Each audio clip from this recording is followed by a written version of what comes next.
At ayan, mga kripto, pag-uusapan po natin dito ang isang napakainit na balita na bumubulusok ngayon sa social media at sa buong crypto community. May isang malaking prediction na lumabas mula sa kilalang crypto analyst na si Steph is Crypto.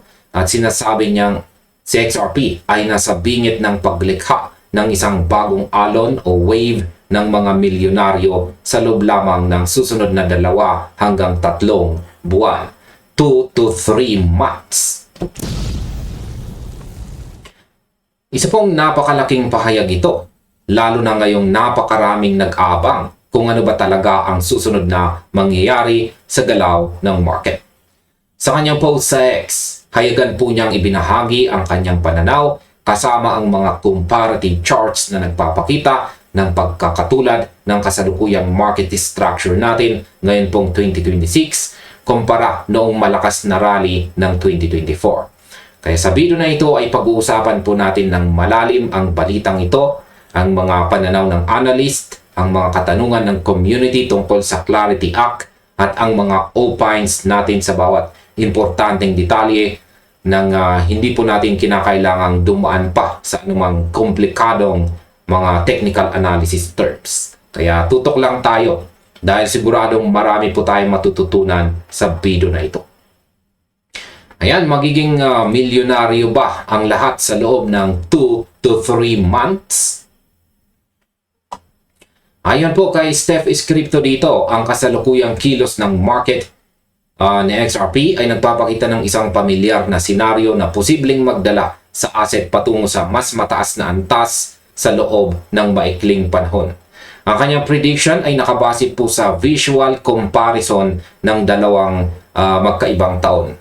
Yan ay ang naganap na galaw noong 2024, ayan, dito po yan, at ang nangyayari ngayong taong 2026, dito po yan. Sinasabi niya na ang paggalaw ng presyo ngayon ay halos kopya ng kung paano gumalaw sa XRP bago ito sumabog pataas noon. Sa aking opinyon, napakalakas ng loob ng ganitong uri ng prediction. Pero may punto po itong si Steph is Crypto pagdating po sa pagtingin sa kabuang market structure sa halip na ma-stress sa araw-araw na pagbaba at pagtaas ng presyo. Kung titingnan natin ang kasaysayan sa mundo ng crypto, madalas talagang maulit ang mga cycles o patterns dahil sa psychology ng mga taong nag-i-invest. Kapag ang isang asset ay matagal na nag-consolidate o gumalaw lang sa isang pahalang na linya pagkatapos ng matinding bagsak, kadalasang nagtitipon lang ng lakas ang mga buyers. Ang tinatawag niyang accumulation window ay parang isang coiled spring. Teka, iwasan natin ang salitang spring. Parang isang rubber band na hinila ng pahigpit hanggang sa bumitaw.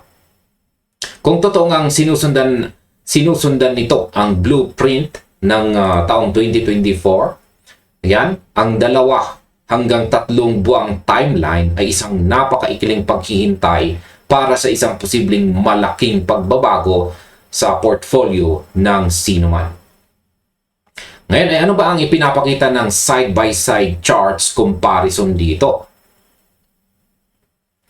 Kung susuriin natin ang mga chart na ibinahagi po ni Steph is Crypto dito, ang unang larawan ay nagpapakita po ng ilang buwan kung saan sa XRP ay tila walang buhay at gumagalaw lamang sa isang makitid na range bago biglang lumusot sa resistance at humarurot pa itaas. Ayan, kitang-kita naman natin yung accumulation window box. Nang lumusot ito sa box na ito ay dire-diretso na yung kanyang pag-angat.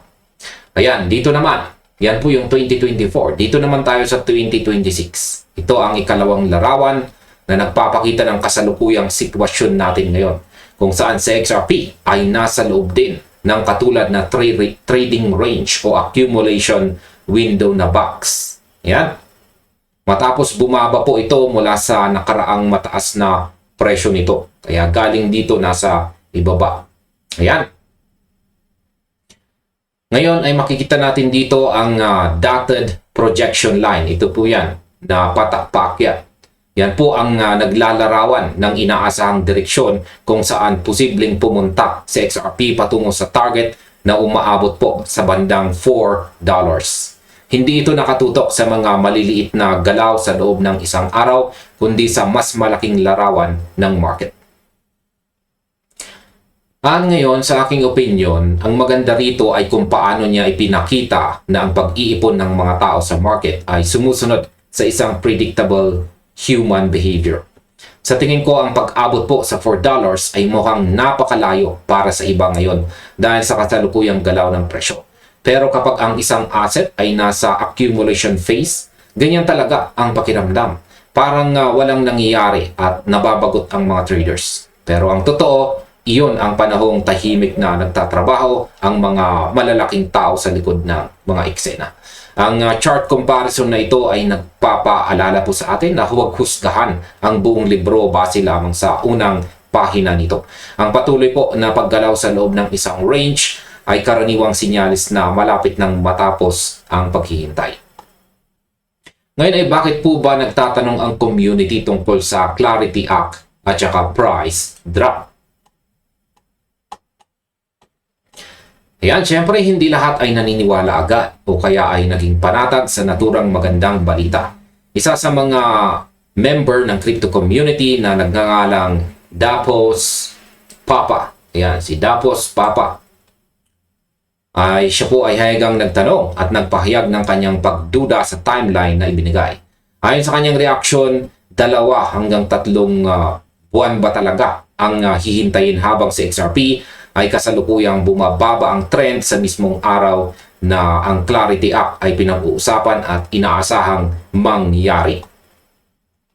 Ang tinutukoy po rito ay ang pagkabahala ng marami dahil sa kabila ng mga positibong balita at hype sa paligid ng Clarity Act, isang batas na pinanood ng buong industriya ng digital assets sa United States para sa posibleng epekto nito ay parang bumababa pa rin ang presyo ng XRP sa halip na pumalo pataas.